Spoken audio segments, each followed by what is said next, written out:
हमारे बड़े बुजुर्ग जो हमारे सामने बैठे, इन्हीं का कहना है दो चीजों को जिंदगी भर कोई नहीं बांट सकता, एक ज्ञान और दूसरी जान, यानी कि आपकी ताकत। तो आप सभी साथियों को बता देता हूं, जो शिक्षित होगा, एक शिक्षित होने के कारण, एक सरकारी नौकरी लगने के कारण, या एक इंसान का रोजगार करने के कारण 3 पीढ़ियां सुधरती है। स्वयं वो अपने पैरों पर खड़ा होता है, वो अपने माँ बाप की सेवा करता है, वो अपने बच्चों को अच्छा भविष्य देके जाता है। शिक्षा हमारे लिए सबसे बड़ा मंदिर है, शिक्षा हमारे लिए सबसे बड़ा मस्जिद है। इसकी पूजा जरूर करें। और कमांडो साहब जो कदम उठा रहे हैं, ये अकेले इनका नहीं, पूरे मेवात को बदलने का है, मेवात को बदलने का कार्य करें। इसके बाद आती स्वास्थ्य की बात। जब मेव का जिक्र होता है, दूसरी बात आती वहां के इंसान में तो 40-40 किलो वजन नशे ने तोड़ रखे हैं। इस कहावत को बदलो। नशा एक ऐसी चीज है जो आपके शरीर को खाता है, नशा एक ऐसी चीज है जो अपने घर परिवार को खा जाता है, और नशा एक ऐसी चीज है जो आपकी इज्जत को खा जाता है। इज्जत से बड़ा कुछ भी नहीं होता।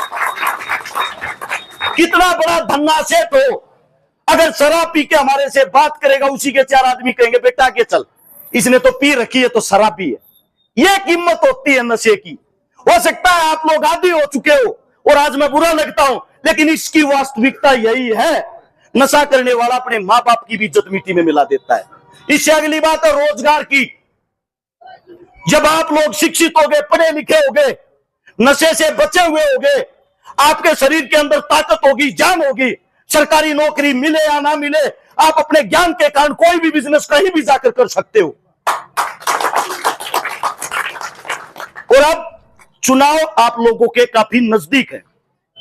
हाथ जोड़कर विनती है, मेवात जैसा ऐसे का तैसा ही रहे तो बड़ा अच्छा है। हर गांव के अंदर मीटिंग करो, अपने भाईचारे को मजबूत करो। और मैं तो ये चाहता हूं, नेता मंत्रियों के चक्कर में मत पड़ो। कोई किसी भी पार्टी का हो, जब तक गरीब का, दलित का, मजदूर का, किसान का, तुम्हारा खुद का बच्चा जब तक सत्ता की कुर्सी पे नहीं बैठेगा, तुम्हारा भला कोई भी नहीं कर सकता। अगर कोई तुम्हारा भला कर दे, मैं कहता हूं आरस चिकारा चौक पर खड़ा होकर अपनी गर्दन कटवा लेगा। 3 चीजों का संवाद बताया अपने बुजुर्गों ने, राज का, खाज का और ब्याज का।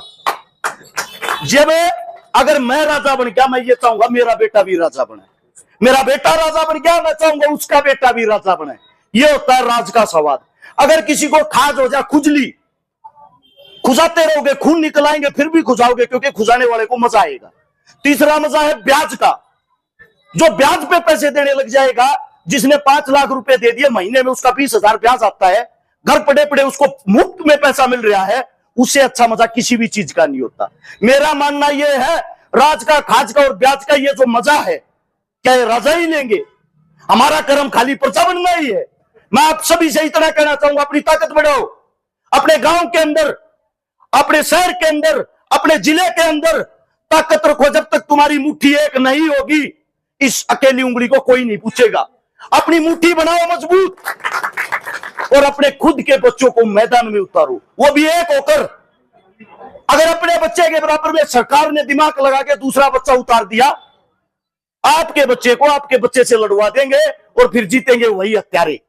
मैं फिर कहता हूं, कभी कोई ये उम्मीद करता हो कि सरकार जो है वो निकम्मी है, या सरकार जो नहीं आएगी वो अच्छी है, मैं आपको आपका बच्चा होने के कारण वो वास्तविकता बताता हूं। जब तक तुम्हारे अंदर कार्य करवाने का दम नहीं होगा, जब तक कोई भी सरकार आए, कोई भी सरकार जाए, आपके हालात वही रहेंगे जो आज हैं।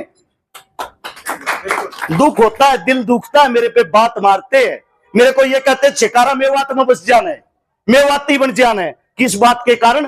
क्योंकि मैं सच को सच कह देता हूं। कुछ लोगों को यह वहम भी था, यह भ्रम भी था कि हर्ष चिकारा तो राजनीति में आने के लिए, मेवात से चुनाव लड़ने के मारे यह सब कर रहा होगा। और मैंने चुनाव की घोषणा भी की है। चुनाव कहां से? गोवाना से। ना तो मेरा एरिया मुस्लिम है और ना वहां से कोई मुस्लिम वोट है।